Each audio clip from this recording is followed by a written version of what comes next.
Welcome back with another banger. It's the React Files. Let's get straight to it.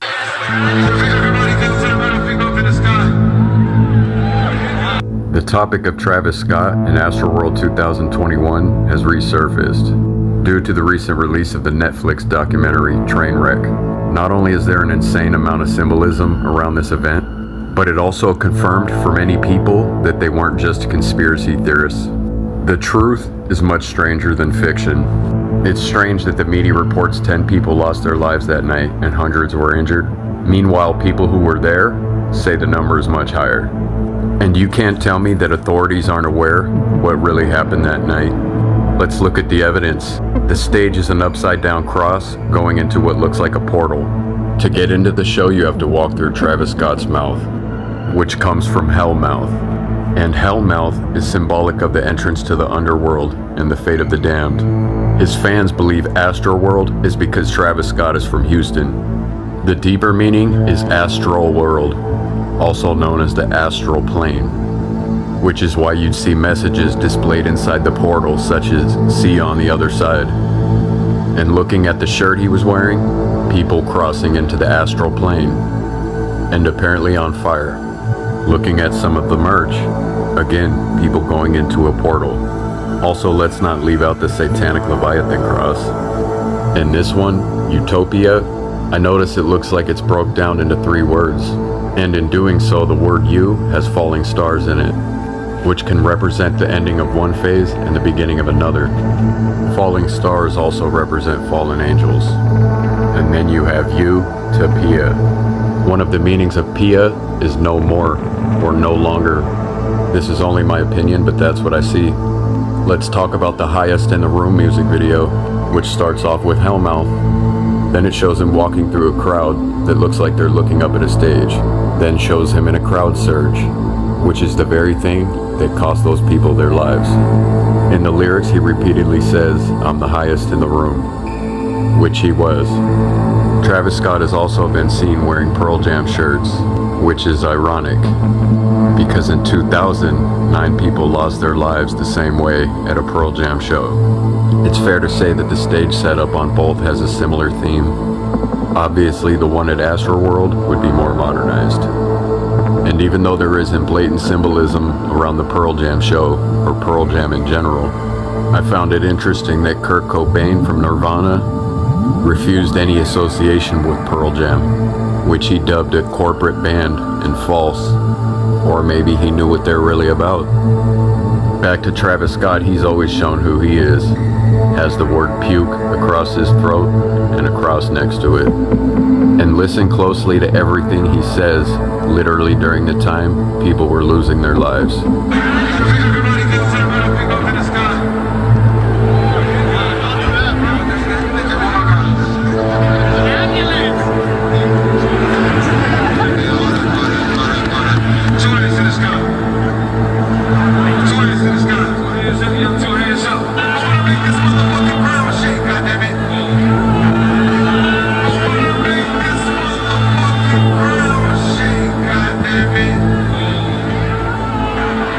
Damn, that's pretty creepy right there. My condolences to the families of the victims who lost their lives during this tragedy. Man, the symbolism is crazy. It looked really ritualistic, for sure. No, a bomb, I saw it. No plane hit, nothing. That is not a plane. They don't know what they're talking about.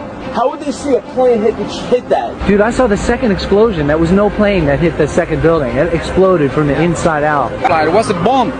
Bomb in another building, not second plane. That was a bomb. Who said the second plane? That's what we're told, the second plane. We saw it on television. Everything. All right, thanks a lot. What happened was I was down in the basement. All of a sudden we heard a loud bang. And the elevator doors blew open. Some guy was burnt up. So I dragged him out. His skin was all hanging off. So I dragged him out and I pulled him out of the parking lot. This was what was left on it. Pulled him out. When I pulled him out, I looked up and the second bomb blew off. Just saw a big burst. All of a sudden, you heard a loud explosion. So we all ran to look. And the first building was a big hole on the side of it, and on the other side went in flames. So we stood there in shock. Everyone screaming. A woman collapsed on me. I had to lay her down on my textbooks. And then before you know it, out of nowhere, the next building blew up.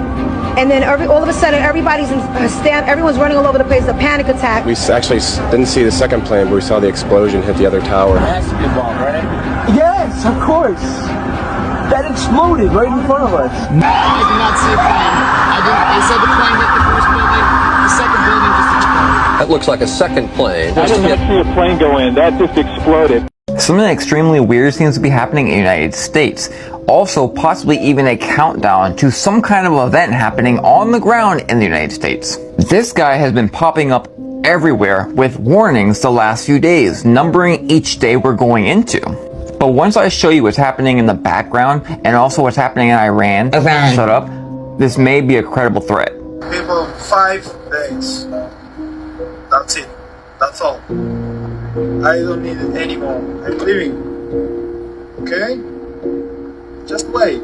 Let's start the countdown. 5 days.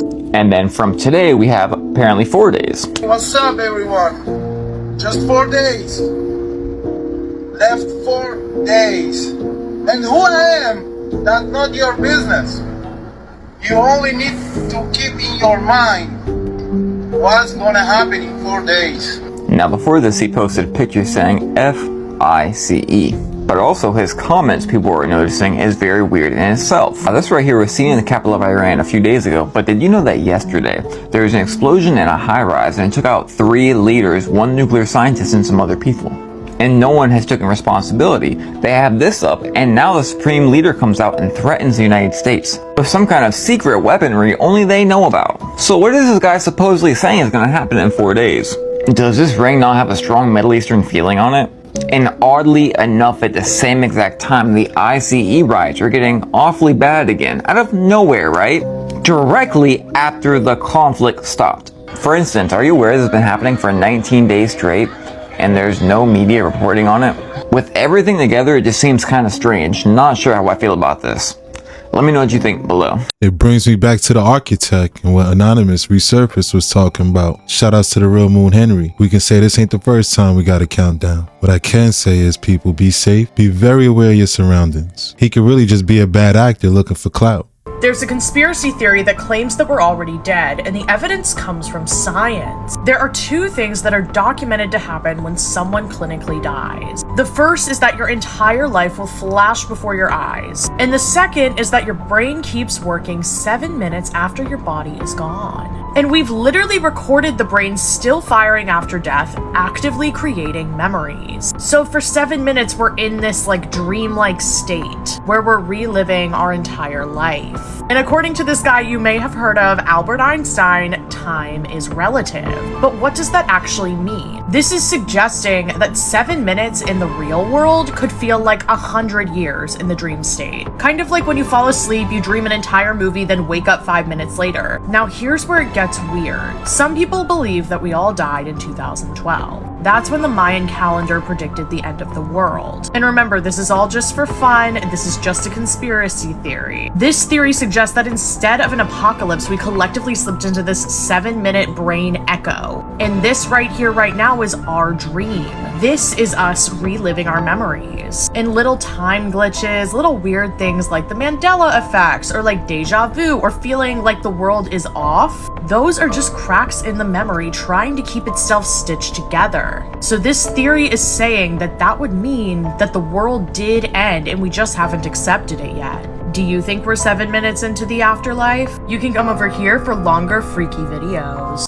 Shout outs to Grace. Make sure y'all go like and subscribe. That's a crazy theory, especially when it comes to the Mandela effect. They're watching you through your Wi-Fi now. Xfinity just rolled out something called Wi-Fi Motion, and it's exactly what it sounds like. It tracks movement inside your home using nothing but your Wi-Fi signals. No cameras, no sensors, just your router blasting invisible waves and reading how they bounce off your body. That's not Wi-Fi anymore. That's a radar. You walk across the room, it knows. You open a door, it knows. You sit still too long, it knows. It's a motion detection through your internet. And the craziest part? It's already built into the router, just waiting to be activated. Most people won't even realize they've installed live surveillance in their own home. Xfinity calls it a feature, but this isn't smart tech. It's a silent wireless tracking system. And once your router can map your movements, you're not just connected, you're monitored constantly. This is how the surveillance state gets in. Not with cameras, but with conveniences. Not with force, but with features. And by the time people figure it out, the cage is already built. Sounds like the Dark Knight, what Batman was using. Shout out to Hustle, B. Yeah, they watching me smoke this fire. That plane crash in India. Crazy sad, dude. But the one survivor, this guy was sitting in seat 11A. Only survivor ends up walking off the plane. All nonchalant. Literally, the people are just videoing because they're freaking out because there's this huge ball of fire in their neighborhood. And it's just nuts. And people are videoing. And then out of the smoke, just casually walks this guy because he was right by the emergency exit. So as soon as it landed, he just opened it and walked out. Most wild thing in the world, dude. But apparently there's a story of this Thai celebrity. There's a Thai actor in 1998. He was on a flight and it went down as well. Ton of people perished. 45 people survived though. But he was also sitting in 11A. The crazy thing is, it not only was he in seat 11A, but when they were interviewing him in a hospital, he was sitting in the bed number 11. And also it happened on June 11th. 11. Weird. I can't imagine how that just traumatizes you for the rest of your life. Like the heaviness that you have to carry. Yeah. I mean, golly, what a story. Yeah, that would be some heavy trauma. Shout outs to Ninjas of Butterflies. It's almost like the movie Unbreakable. That 11 is crazy. Shoot, make a wish.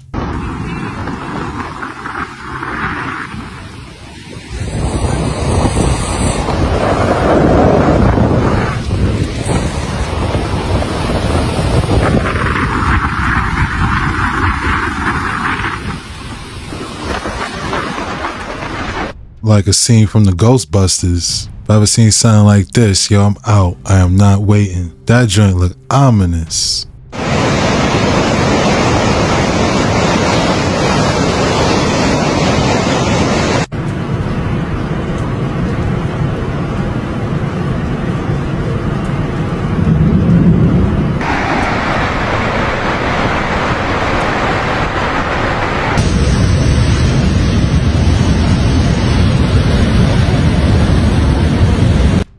Y'all, they told us to watch the waters, and now for some reason the waters cannot stop coming. They are literally coming out of everywhere. This is somewhere in Colombia. It seems that the earth is literally shifting, y'all. I'm talking about physically.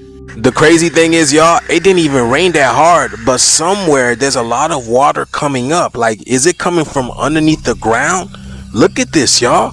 What is now, you know that there are mountains, so this caused a massive landslide as well, y'all. Look at this. Check this out.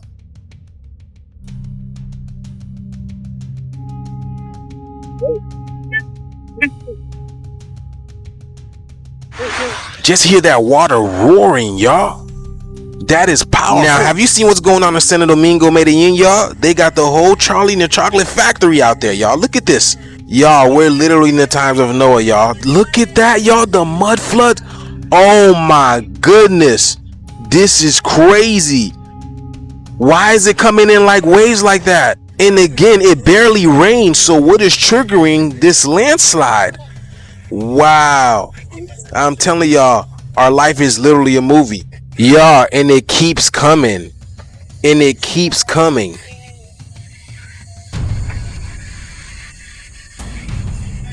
Oh my goodness. Is that a... What is that? I thought that was a person. That's just some boxes. But nonetheless, this thing just keeps coming. Something is definitely waking up within the planet, y'all. Something is triggering all these events. Y'all see this. But yes, y'all, share, comment, and like this video for more. Let's get it. Peace in. All used to be water right here, just like in Italy and Venice. They used to dock their merchant ships right in the city. Yeah, King Solomon. Right?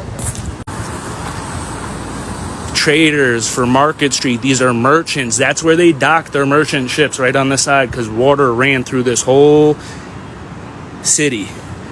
All right, it was a star fort right on the water. This is literally what you dock your boats on the side of one of these. All right. You guys know anything about boats? That's why all these doors were so big. All right, water would be flowing through all this. This whole street was a canal. All right, this was all open. These steps are all second edition, okay?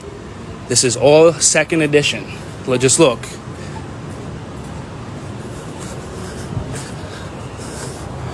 These things all go down. All right, we're my boat owners and fishermen. What do you think it is? I've only been on a boat but a few times, so it's very interesting to hear. But let me know what you think in the comments down below. America is Jerusalem, part 22. The largest pyramid in the world is in Mexico. And by America, I mean the Americas. The Americas equals the most mineral dense soils in the world. It has more precious metals than anywhere else in the world. This is why when Columbus was coming to the New World, he was looking for New Jerusalem, and he wrote it down. You can see this. It's history. They just don't want you to know the history, and they don't want you to know the fact that Christopher Columbus brought Louis Torres, a priest who spoke Hebrew. This is before the modern day Hebrew. Can a nation be founded in a day? It was this native Hebrew that allowed Christopher Columbus's priest to communicate with the natives. Our history is more native than we have been taught, aka the nativity story. It's also the story of you and your family and how your job is to save your little baby Yeshua. To get some salvation for your family, you have to go back to the native ancestral path of our ancestors according to the book of Jeremiah. Anyway, so this is why we have the term Khan everywhere next to Amor, a Khan. So we have Amorican, priest kings. We have Jamaican. We have Mexican, Puerto Rican, Dominican, even Africans. So there's a lot of history on every continent that they have hidden from us, but specifically in the Americas. And when you look at Jerusalem also being known as New London, and Jerusalem and New London also being known as New England, and Jerusalem and New London and New England can also be different names technically for Troy. It's kind of like the true meaning of Atlantis, because Atlantis was a real thing when the world was being ruled by the Khans. Why do you think we have the Americans, Jamaicans, like Dominicans, Mexicans, where are these Khans coming from? This is the pros versus the con. But they turn the Khans, the priest kings, into convicts, to a conspiracy, because they want you to think that you're crazy, and that's why they put the pros against you. Well, anyways, this is the highest, some of the highest degree of information that is available, and this is what they would tell the highest degrees in the lodges. They don't want us to know because that means that we're able to actually see the truth, and the truth sets us free. And it allows us to see, can a nation be founded in a day? No, it can't be founded in a day or 1 year. It's gonna take a little bit more time. This is the story or the history of time that they added even 1,000 years to our timeline. So they changed pretty much everything, but it starts with your genealogy and your ancestry, which again is why Jeremiah says it's the path of our ancestors that will bring us back together at one. Come unity. Come unity. Unity needs to come. When we all get together, the elite. Anyways, that's why we made y'all the Health Bible. Everything that you need to know and that you're going to need to heal your families is going to be available at jacobslink.com, or hit the link in the bio instead. Very interesting. Shout out to Jacob's Regeneration. As soon as he said Troy, I thought of Troy, New York and Indios 369. The highest degree of information. I totally agree. I feel these may be the reasons why they try to keep us confused. Location as the main portal, okay? These arches right here are Masonic arches. They're portalways for demons. That's why you have Baal right here. All right, this is 69 State Street. That's Baal. The Bull, their little deity.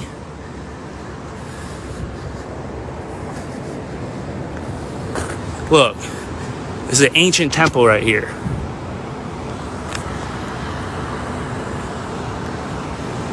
See how high up it goes? I'm trying to zoom out. It's not letting me zoom out right now.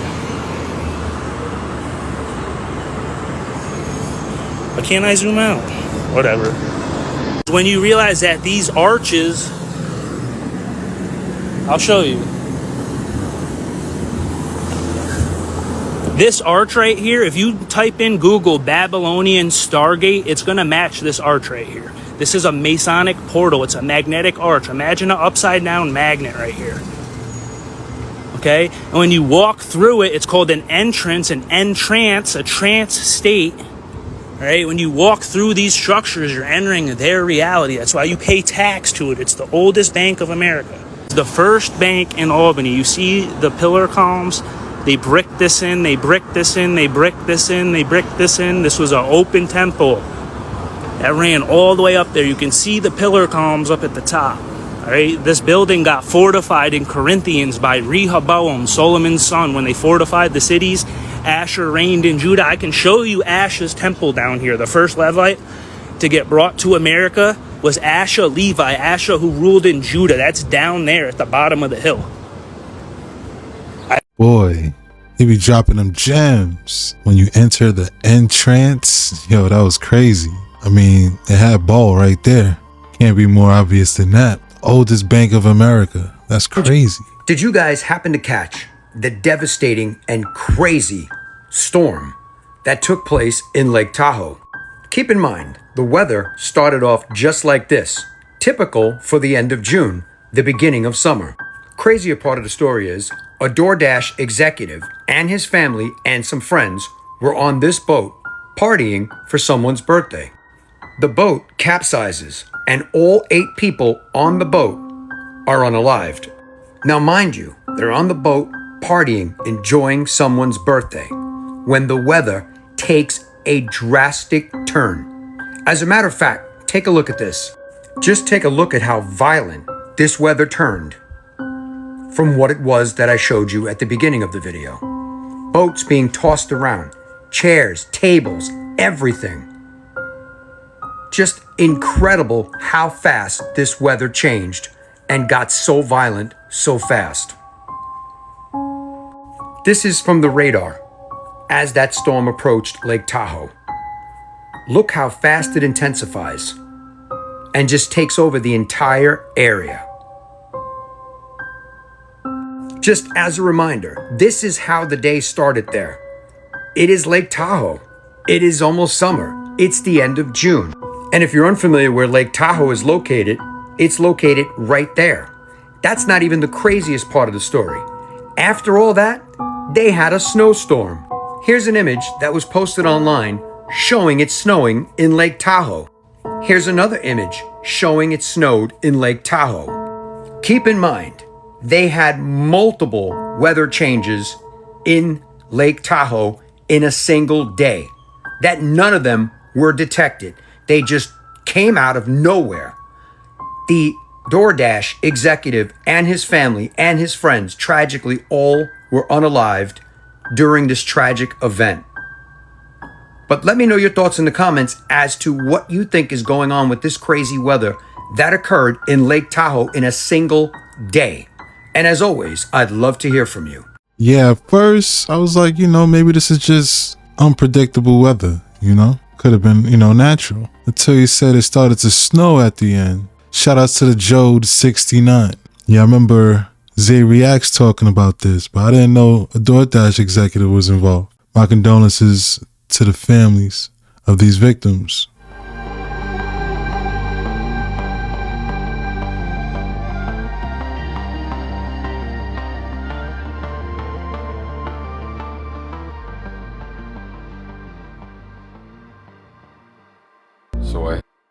This is the Japanese symbol for 6.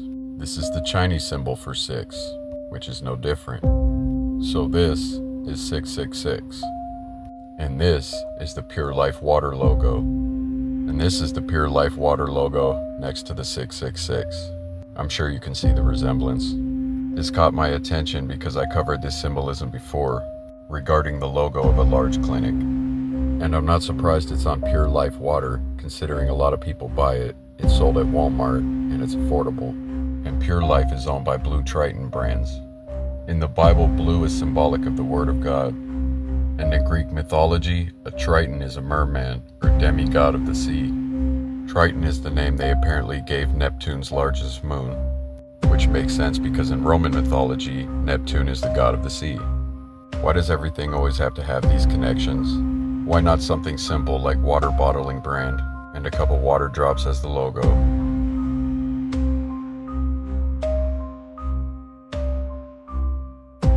That's a great point. Why not a few water drops? Shout out to A Perfect Imperfection too. Very interesting. Fireworks, bro. That's not fireworks. You heard about mother? That's not fireworks, bro. That's not fireworks, bro. Word of my mother, that's not fireworks. That's not fireworks, bro.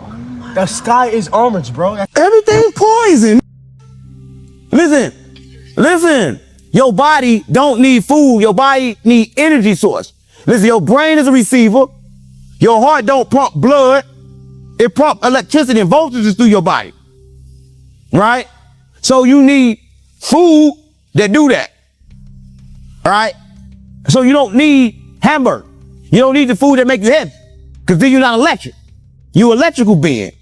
Stop playing on me. You're supposed to be light. How you light? Listen, how long do it take beef to get out your system? One hamburger. How long does it take? A couple weeks, right? No, I saw that mama. It takes 5 years to digest beef. Look it up. A nigga die. He got 40 pounds of beef still up his ass. That's wrong with mama. I can't make shit up. Everything is poison. Don't touch it. Now, it was not the Great Flood, but the 1600s experienced enough water to cover railroad tracks that had to be dug out. In the 1800s, enough water that would take over 800 ships and pull them together in a cluster in San Francisco Bay. The remnants burned in 1851. Enough water in the 1600s to bury pyramids in South America and in Mexico. It was enough water to take an entire island and pull it back to the mainland.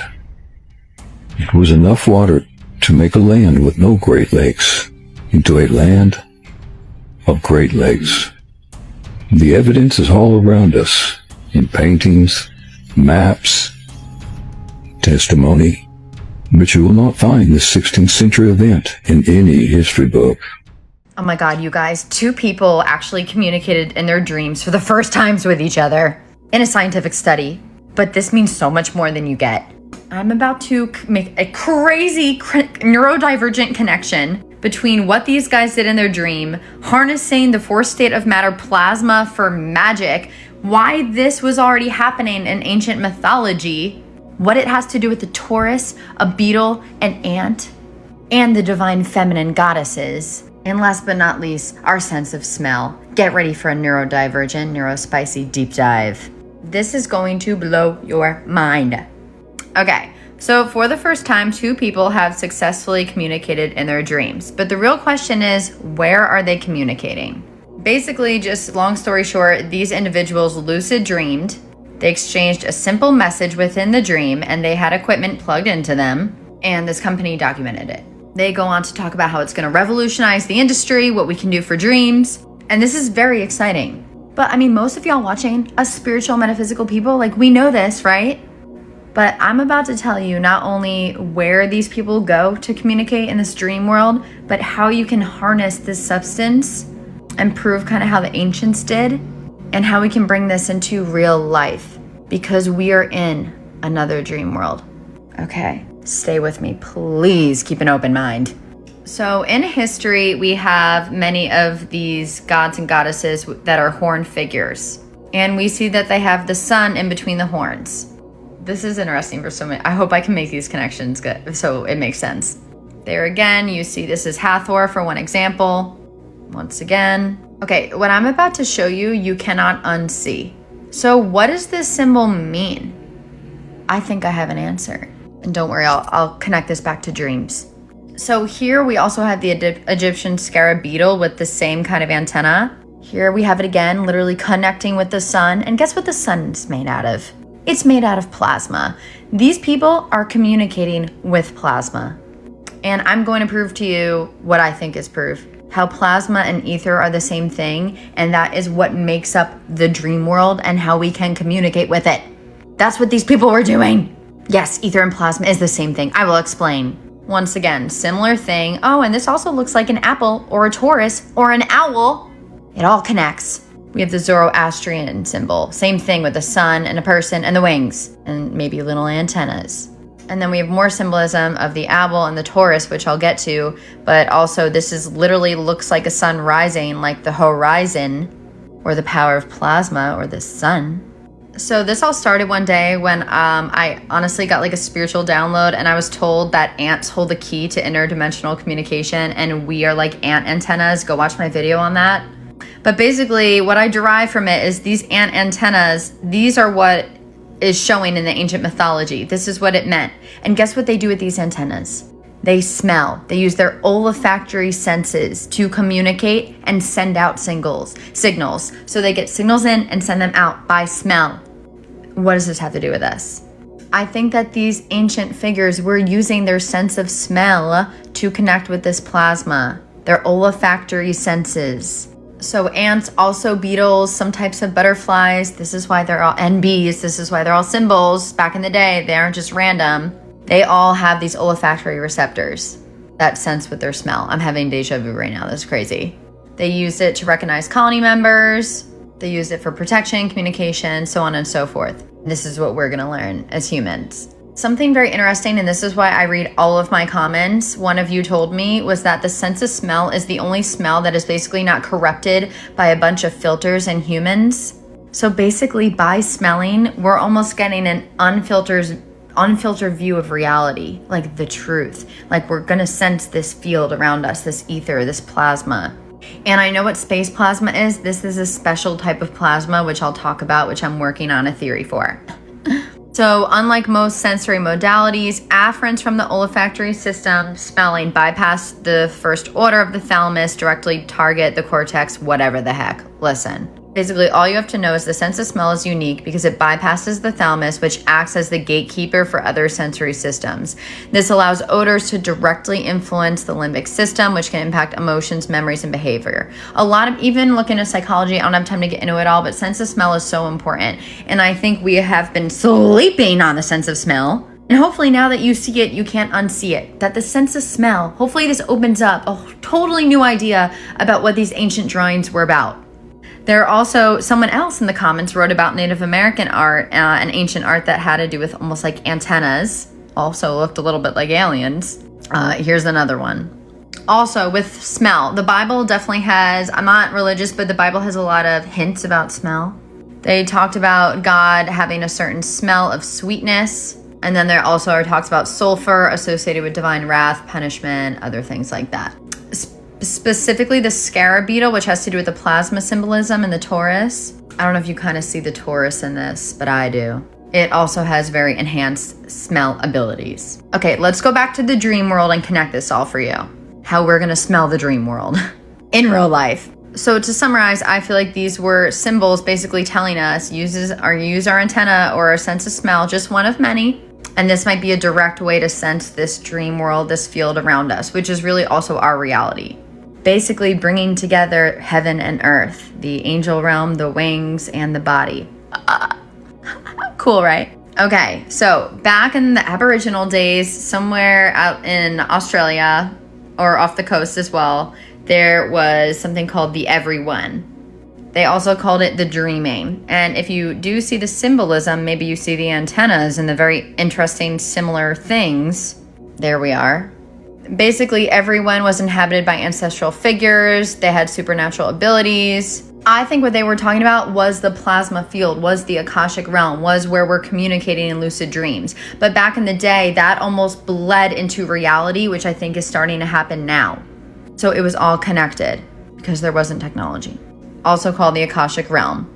Basically, the Akashic records are where memories, dreams, or reflections are, like Carl Jung says. It is the realm of imagination, the realm of dreams, the plasma field, the ether. Here's where we connect the ether.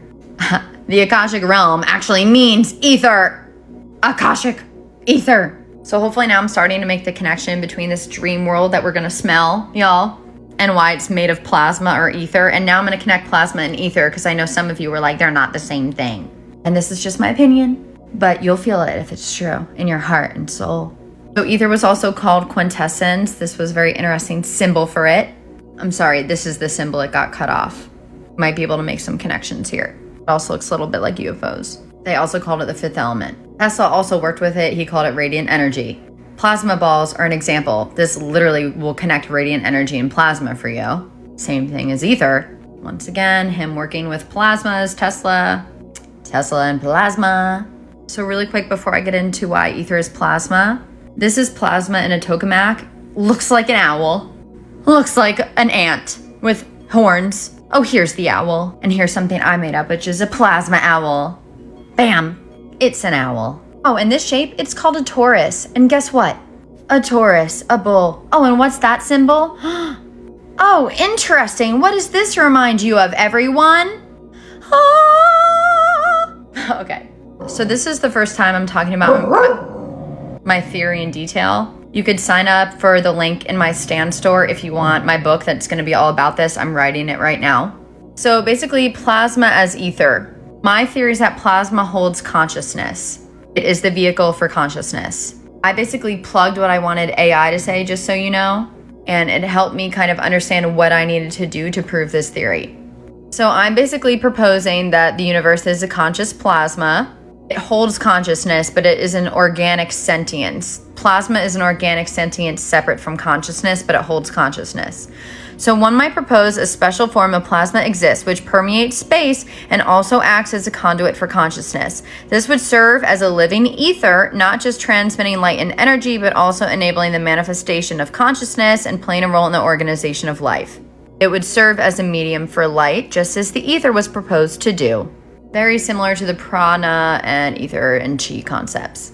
So the plasma field holds electromagnetic waves, and that is what lets light propagate, which they used to say ether did, but they didn't see a need for ether and just threw it out and then came up with plasma 20 years later. But it is literally the same thing, and inside of plasma is the electromagnetic field. Picture plasma as the bigger field around that.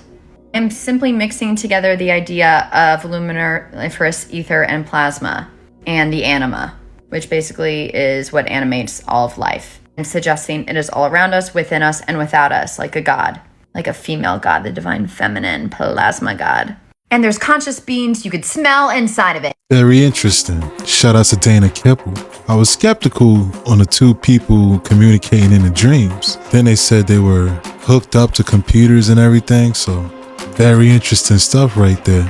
I do agree, no matter how good something looks, when you smell it, it will give you that sense of reality. Whether it's food, environment, it definitely resonates. You know, Imam, everybody always saying what somebody.